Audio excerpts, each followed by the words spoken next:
வணக்கம். இந்த கலந்துரையாடலுக்கு உங்களை வரவேற்கிறோம். கிறிஸ்தவ விசுவாசத்தில் எப்படி முதிர்ச்சி அடையிறது, இது நிறைய பேர் மனசில் இருக்கிற ஒரு கேள்விதானே. இன்னைக்கு நாம் பார்க்க போகிற இந்த ஆதாரம் கிறிஸ்தவ முதிர்ச்சிக்கான பாதைன்னு பேர். இதுக்கு ஒரு தெளிவான வழியை காட்டுதுன்னு சொல்லலாம். இதோட நோக்கம் என்னன்னா, ரட்சிப்புக்கு அப்புறம் வர வேண்டிய அந்த ஆவிக்குரிய வளர்ச்சி இருக்கே, அதுக்கான படிகளை கொஞ்சம் ஆழமாக புரிஞ்சுக்கிறது தான். ஆமாம், கரெக்ட்.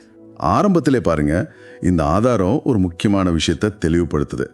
ரட்சிப்புங்கிறது அது ஒரு எண்ட் பாயிண்ட் கிடையாது, அது ஒரு பயணத்தோட ஆரம்பம் தான். ஆமாம், அதுதான் ஃபவுண்டேஷன்.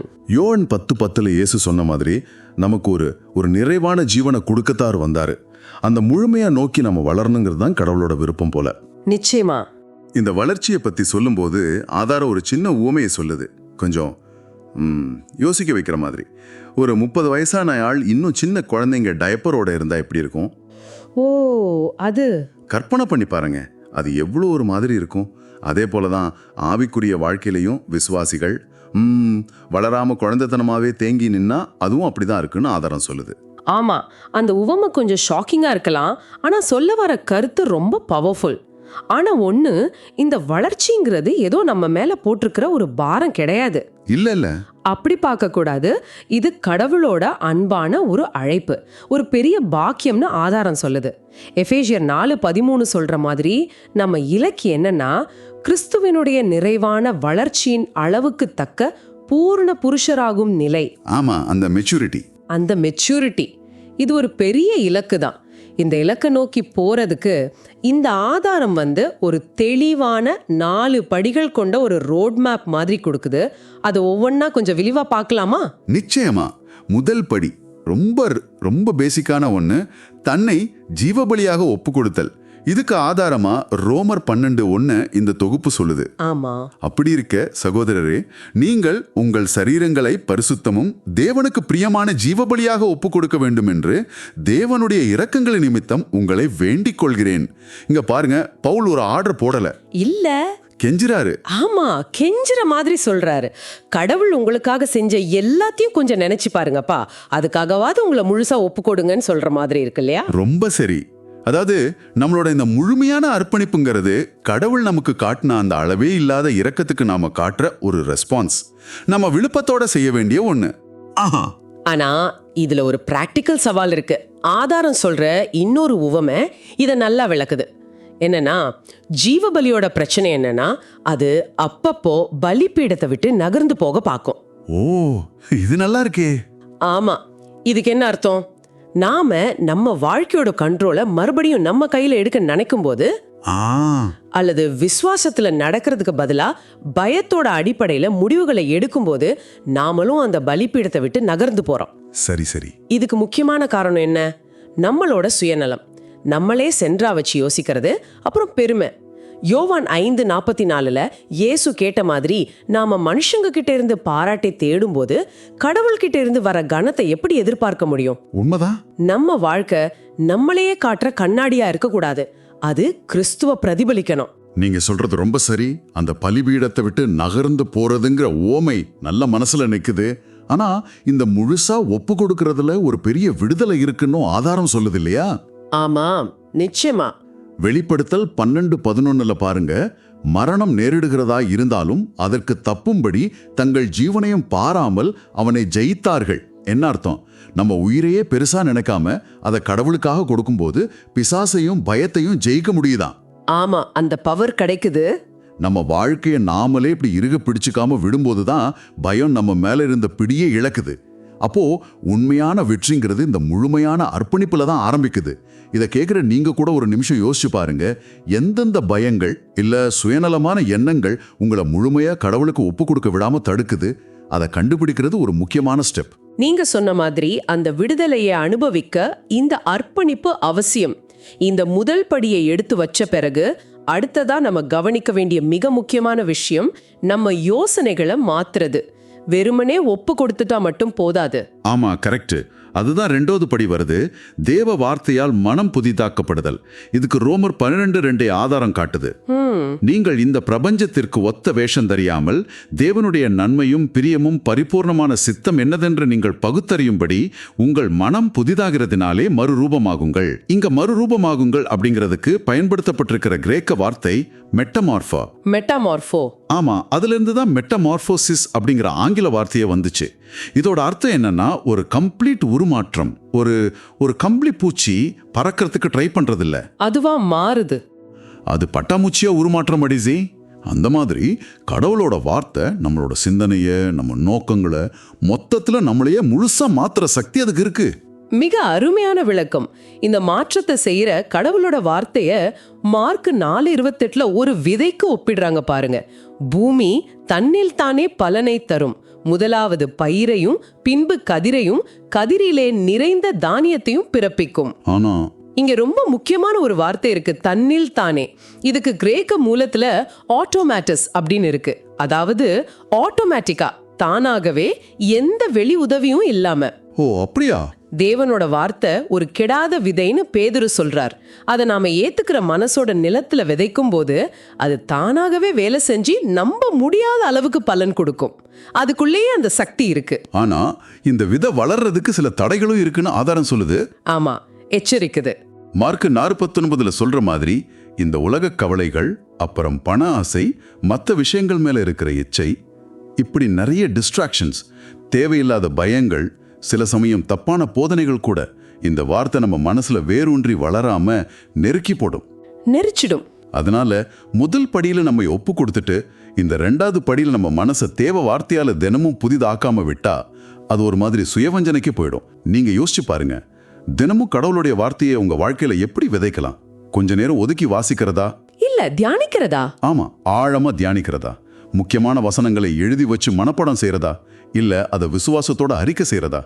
எது உங்க சூழ்நிலைக்கு செட் ஆகுதோ அதை தொடர்ந்து செய்யணும். அந்த தொடர்ச்சி, கன்சிஸ்டன்சி ரொம்ப முக்கியம். மனதை புதிதாக்குவது ஒரு தடவை பண்ற விஷயம் இல்ல, அது ஒரு பழக்கம், ஒரு லைஃப் ஸ்டைல். ஆனா இந்த அர்ப்பணிப்பும் மனதை புதிதாக்குவதும் நம்ம சொந்த முயற்சியில மட்டுமே முடியுமா? ஆமா, இது நல்ல கேள்வி. நம்மளால மட்டுமே முடியுமா? இங்கதான் அடுத்தபடி வருது இல்லையா? ஆமா, இது இயல்பாவே நம்மளை அடுத்த கட்டத்துக்கு கூட்டிட்டு போகுது. 3வது படி, பரிசுத்த ஆவியின் பலன். அதாவது பரிசுத்த ஆவியானவரோட பவரை சார்ந்து இருக்கிறது. கிறிஸ்தவ வாழ்க்கைங்கிறது நம்ம ஓன் ஸ்ட்ரென்த்ல வாழ்றது கிடையவே கிடையாது. கண்டிப்பா கிடையாது. அதுக்கு மேலான ஒரு சக்தி தேவை. அதனாலதான் யோவான் 16:7 இயேசு இப்படி சொன்னார், நான் உங்களுக்கு உண்மையை சொல்லுகிறேன், நான் போகிறது உங்களுக்கு பிரயோஜனமாய் இருக்கும். நான் போகாதிருந்தால் தேற்றராவாளன் உங்களிடத்தில் வரார். நான் போவேனே ஆகில் அவரை உங்களிடத்திற்கு அனுப்புவேன். இது எவ்வளவு பெரிய விஷயம். இயேசுவே நம்ம கூட சரீரமா இருக்கிறத காட்டிலும் பரிசுத்த ஆவியானவர் நம்ம உள்ள இருக்கிறது இன்னும் நல்லதுன்னு சொல்றாரு. ஆமா, அது மேலோட்டமா பார்த்தா கொஞ்சம் ஆச்சரியமா தெரியலாம். ஆனா அதுல ஆழமான உண்மை இருக்கு. இயேசு சரீரத்துல இருந்தப்போ ஒரு நேரத்துல ஒரு இடத்துல தான் இருக்க முடிஞ்சது. ஆமா, ஆனா பரிசுத்த ஆவியானவர் ஒவ்வொரு விசுவாசிக்குள்ளும் ஒரே நேரத்துல வாசம் செய்ய முடியுது. அது மட்டும் இல்ல, அப்போஸ்தலர் 1:8 இயேசு சொன்னாரு, பரிசுத்த ஆவி உங்களிடத்தில் வரும்போது நீங்கள் பெலனடைந்து எனக்கு சாட்சிகளாயிருப்பீர்கள். இங்க பெலன் அப்படின்னு சொல்லப்பட்டிருக்கிற கிரேக்க வார்த்தை டுனமிஸ். ஆமா, டுனமிஸ். இது சாதாரண பெலன் இல்ல, இது ஒரு எக்ஸ்ப்ளோசிவ் பவர், டைனமைட் மாதிரி, அற்புதம் செய்யக்கூடிய தெய்வீக வல்லமை. கிறிஸ்தவ முதிர்ச்சிங்கிறது நம்ம பல்ல கடிச்சுக்கிட்டு ரொம்ப கஷ்டப்பட்டு ட்ரை பண்றதுல இல்ல, பரிசுத்த ஆவியானவரை எவ்வளவு ஆழமா சார்ந்துக்கிறோம், அவர் நம்ம மூலமா செயல்பட எவ்வளவு இடம் கொடுக்கிறோங்கிறதுல தான் இருக்கு. சரி, ஆதாரம் சொல்ற உவமை இதுக்கு நல்லா பொருந்தும். ஒரு கார் எவ்வளவுதான் புதுசா பளபளப்பா இருந்தாலும் அதுல ஃபியூயல் இல்லைன்னா அது நகரவே முடியாது. பரிசுத்த ஆவியானவர் தான் நம்ம ஆவிக்குரிய பயணத்துக்கான ஃபியூயல். அவரோட பவர் இல்லாம நாம ஒரு ஸ்டெப் கூட எடுத்து வைக்க முடியாது. அந்த டினாமிஸ் என்கிற வார்த்தையோட அர்த்தம் நிஜமாவே பவர்ஃபுல். நம்ம சொந்த பலவீனத்துல இல்ல, தேவனுடைய வல்லமையில தான் நம்பிக்கை வைக்கணுங்கிறத தெளிவா காட்டுது. அது மட்டும் இல்ல, 1 கொரிந்தியர் 14:14 பவுல் சொல்ற மாதிரி பரிசுத்த ஆவியானவர் நாம ஜெபிக்கிறதுக்கு கூட உதவி செய்யறாரே. ஆமாம். என்னத்தினாலெனில் நான் அந்நிய பாஷையிலே விண்ணப்பம் பண்ணினால் என் ஆவி விண்ணப்பம் பண்ணுமே என்று என் கருத்து பயனற்றதா இருக்கும். சில சமயங்கள்ல எப்படி ஜெபிக்கிறதுனே நமக்கு தெரியாது இல்ல, நம்ம அறிவுக்கு எட்டாத விஷயங்களுக்காக ஜெபிக்க வேண்டியிருக்கும். அப்போ பரிசுத்த ஆவியானவர் நமக்காகவும் நம்ம மூலமாகவும் ஜெபிக்கிறார். நம்ம பலவீனத்துல உதவி செய்றார். ஆமா, நம்ம மனித சக்திக்கு அப்பாற்பட்ட விதத்துல தேவசித்தத்தோடு ஜெபிக்க அவர் உதவி செய்றார். நீங்க யோசிச்சு பாருங்க, உங்க அன்றாட வாழ்க்கையில பரிசுத்த ஆவியானவரோட வழிநடத்துதலையும் அவர் கொடுக்கிற அந்த டுனாமஸ் பலத்தை நீங்க எவ்வளவு உணர்ந்து அனுபவிக்கிறீங்க? அவருக்கு இன்னும் அதிகமா எப்படி உங்க வாழ்க்கையில இடம் கொடுக்கலாம்? இது ரொம்ப முக்கியமான கேள்வி. இந்த பரிசுத்த ஆவியானவரோட பலத்தை அனுபவிக்கிறதுக்கும் முதல் 2 படிகள்ல நிலைச்சு நிக்கிறதுக்கும் இன்னொரு அடிப்படை உண்மையை நம்ம சரியா புரிஞ்சுக்கணும். அதுதான் 4வது படி. சரி, அந்த 4வது படி என்னன்னு பார்ப்போம். நமது புதிய அடையாளத்தை புரிந்து கொள்ளுதல். இந்த ஆதாரம் என்ன சொல்லுதுன்னா, இதுதான் மற்ற எல்லா படிகளுக்கும் ஒரு மாதிரி அஸ்திவாரம் மாதிரி. நாம யாருங்கிறத கிறிஸ்துவுக்குள்ள சரியா புரிஞ்சுக்கலன்னா மற்ற படிகள்ல நிக்கிறது ரொம்ப கஷ்டம். ஆமா, தடுமாற்றம் வரும். தூக்கருந்தியர் 5:14 சொல்லது போல, இப்படி இருக்க ஒருவன் கிறிஸ்துவுக்குள் இருந்தால் புது சிருஷ்டியாய் இருக்கிறான், பழையவைகள் ஒழிந்து போயின, எல்லாம் புதிதாயின. இங்க நல்லா கவனிக்கணும், இது நாம நாளைக்கு அடைய போற ஒரு நிலை இல்ல. நாம கிறிஸ்துவை ஏத்துக்கிட்ட அந்த மொமெண்ட்லயே இது நடந்து முடிஞ்சிடுச்சு. இது ஒரு நிகழ்கால உண்மை, ரியாலிட்டி. நாம நீதிமானா மாறுறதுக்கு முயற்சி பண்ணிட்டு இருக்கல்ல, கிறிஸ்துவுக்குள்ள நம்ம ஆவியில நாம ஏற்கனவே தேவனுடைய நீதியா மாற்றப்பட்டுட்டோம். ஆமா, இந்த ஏற்கனவே மாற்றப்பட்டுட்டோங்கிற உண்மையை புரிஞ்சுக்கிறது சில சமயம் கொஞ்சம் கஷ்டமா இருக்கலாம். ஏன்னா நம்ம உணர்வுகள் வேற மாதிரி சொல்லும், நம்ம செயல்கள் வேற மாதிரி இருக்கும். இதை இன்னும் தெளிவா புரிஞ்சுக்க 1 தெசலோனிக்கேயர் 5:23 பவுல் சொல்ற அந்த ஆவி, ஆத்மா, சரீரம், ஸ்பிரிட், சோல், பாடிங்கிற வேறுபாட்டை பார்க்கலாம். நாம ரட்சிக்கப்படும் போது நம்ம ஆவி, ஸ்பிரிட் இருக்குல்ல, அது உடனடியாக மறுபடியும் பிறக்குது, கிறிஸ்துவோட ஒண்ணாகுது, பரிபூர்ணமாக்கப்படுது. இது இன்ஸ்டன்ட், ஒரே நொடியில நடக்கிற அற்புதம். ஓகே. நம்ம ஆத்மா, சோல், அதாவது நம்ம மனம், சித்தம், உணர்வுகள், இது தேவனுடைய வார்த்தையால தினமும் படிப்படியா புதிதாக்கப்பட்டு வருது. இதுதான் அந்த 2வது படியில பார்த்த மன உருமாற்றம். சரி சரி. நம்ம சரீரம் இது ஒரு நாள்ல மகிமை அடைந்து முழுமையா மீட்கப்படும். அது வரைக்கும் அதுல போராட்டங்கள் இருக்கலாம். அப்போ யாக்கோபு 1:23-25 சொல்ற மாதிரி வேதாகமும் ஒரு கண்ணாடி மாதிரி வேலை செய்யுது. அது நம்ம குறைகளை காட்டுறதோட மட்டும் இல்லாம, அதை விட முக்கியமா கிறிஸ்துவுக்குள்ள நாம யாருங்கிற நம்ம உண்மையான புதிய அடையாளத்தை காட்டுது. நம்ம பாவிகளா இருந்து நீதிமான்களா மாற ட்ரை பண்றவங்கள நம்ம ஏற்கனவே ஆவியில நீதிமான்களாக்கப்பட்டு அந்த நீதியில வாழ கத்துக்குறோங்க. இந்த புரிதல் தோல்விகளையும் சோர்வுகளையும் ஜெயிக்க பெரிய உதவியா இருக்கும். ரொம்ப ரொம்ப அருமையா விளக்குனீங்க. அப்போ இந்த ஆவிக்குரிய ரியாலிட்டியா அடிப்படையா வச்சு தான் நம்ம வாழ பழகிக்கணும், நம்ம ஃபீலிங்ஸை வச்சு இல்லை. 1 யோவான் 4:17 இதை இன்னும் அழகா சொல்லுது. ஏனெனில் அவர் இருக்கிற பிரகாரமாக நாமும் இவ்வுலகத்தில் இருக்கிறோம். ஆமா, யோசிச்சு பாருங்க, கிறிஸ்து பரலோகத்துல எப்படி பிதாவோட அங்கீகாரத்தோட அதிகாரத்தோட இருக்காரோ அதே மாதிரி நாமளும் இந்த உலகத்துல இருக்கலான்னு வேதம் சொல்லுது. வாவ்! அப்போ நம்ம அடையாளம் நம்ம உணர்ச்சிகள் மேலேயோ நம்ம செய்யற தப்புக்கள் மேலேயோ இல்ல நம்ம பயங்கள் மேலேயோ பேஸ் பண்ணது இல்லவே இல்ல. நம்ம அடையாளம் கிறிஸ்துவுக்குள்ள நாம யாருங்கிறது மேலதான் இருக்கு. கிறிஸ்துவ முதிர்ச்சிங்கிறது நாம எப்படி ஃபீல் பண்றோங்கிறத விட கிறிஸ்துவுக்குள்ள நாம யாருங்கிற அந்த சத்தியத்தின் அடிப்படையில செயல்படுறது தான்.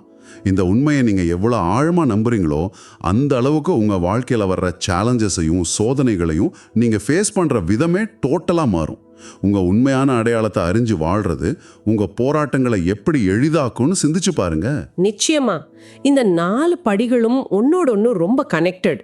ஒன்னை விட்டுட்டு இன்னொன்னு செய்ய முடியாது, சங்கிலி மாதிரி. ஆமா. ஆக சுருக்கமா இந்த ஆதாரத்துல நாம பார்த்த கிறிஸ்தவ முதிர்ச்சிக்கான இந்த 4 முக்கியமான படிகளை மறுபடியும் ஒரு தடவை சொல்லிடலாம். முதலாவது, நம்ம வாழ்க்கையை சுயநலமா நமக்காக வாழாம கடவுளோட இரக்கத்தை நினைச்சு அவருக்காக ஜீவ பலியா முழுமையா ஒப்பு கொடுக்கிறது. ஆமா, முழுமையான அர்ப்பணிப்பு. இரண்டாவது, இந்த உலக சிந்தனைகளுக்கு இடம் கொடுக்காம தேவனுடைய வார்த்தையால நம்ம மனசை தினமும் புதிதாக்கிக்கிறது, ரினியூவல் ஆஃப் மைண்ட். மூன்றாவது, நம்ம சொந்த பலத்தை நம்பாம பரிசுத்த ஆவியானவரோட வல்லமையை சார்ந்து வாழ்றது, அந்த டுனாமிஸ் பவர்ல. ஆமா, அவர் துணையோட.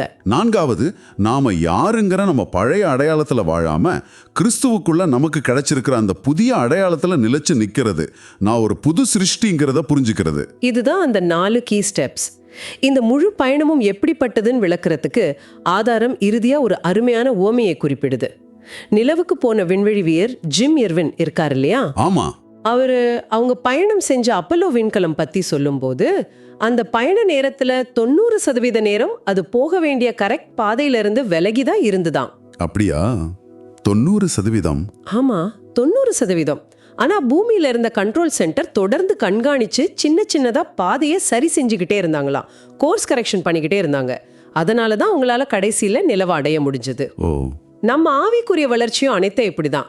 நம்ம பெர்ஃபெக்ட் கிடையாது. சில சமயம் தடுமாறுவோம், வழி விலகி போவோம், பழைய பழக்கங்களுக்குள்ள விழுவோம். ஆனா அப்போ துவண்டு போகாம கடவுளோட கிருபையால, பரிசுத்த ஆவியானவரோட உதவியால, தேவ வார்த்தையோட வழிகாட்டுதலால தொடர்ந்து நம்மை நாமே சரி செஞ்சுக்கிட்டு மனம் திரும்பி இலக்க நோக்கி முன்னேறிக்கிட்டே இருக்கணும். கரெக்ஷன் பண்ணிக்கிட்டே இருக்கணும். ஆமா. பிலிப்பியர் 3:14 பவுல் சொல்ற மாதிரி கிறிஸ்து இயேசுவுக்குள் தேவன் அழைத்த பரம அழைப்பின் பந்தய பொருளுக்காக இலக்கை நோக்கி தொடருகிறேங்கிற அந்த ஆட்டிடியூட் வேணும். ஓட்டத்தை நிறுத்தாம ஓடிக்கிட்டே இருக்கணும். அருமையான ஊமை அது. அந்த விடாமுயற்சியும் தொடர்ந்து சரி செய்யறதும் ரொம்ப முக்கியம். சரி, இந்த ஆழமான கலந்துரையாடலை நாம நிறைவு செய்ய போறோம். இன்னைக்கு நம்ம பார்த்த இந்த 4 படிகளும் பெரும்பாலும் நம்ம தனிப்பட்ட, நம்ம உள்ளுக்குள்ள நடக்கிற ஆவிக்குரிய பயணத்தை பத்தி பேசுது. ஆமா, இன்டர்னல் ஜர்னி. ஆனா கிறிஸ்தவ வாழ்க்கையில அடிக்கடி சொல்லப்படுற ஐக்கியம், அதாவது ஃபெல்லோஷிப், மற்ற விசுவாசிகளோட உள்ள உறவு, சபை வாழ்க்கை, இதோட பங்கு என்ன? இந்த தனிப்பட்ட வளர்ச்சி பாதையோட இந்த சமூக அம்சம், அதாவது கம்யூனிட்டி ஆஸ்பெக்ட் எப்படி தொடர்பு படுது? இந்த ஆதாரம் இதை நேரடியா விவாதிக்கலைனாலும் இது நம்ம ஆழமா யோசிக்க வேண்டிய ஒரு கேள்வி இல்லையா? நிச்சயமா, ரொம்ப முக்கியமான கேள்வி. வளர்ச்சிக்கும் நீங்க ஒரு அங்கமா இருக்கிற அந்த விசுவாச சமூகத்துக்கும் இடையிலான தொடர்பு என்ன? அது எப்படி ஒண்ணுக்கொன்னு உதவி செய்யுது?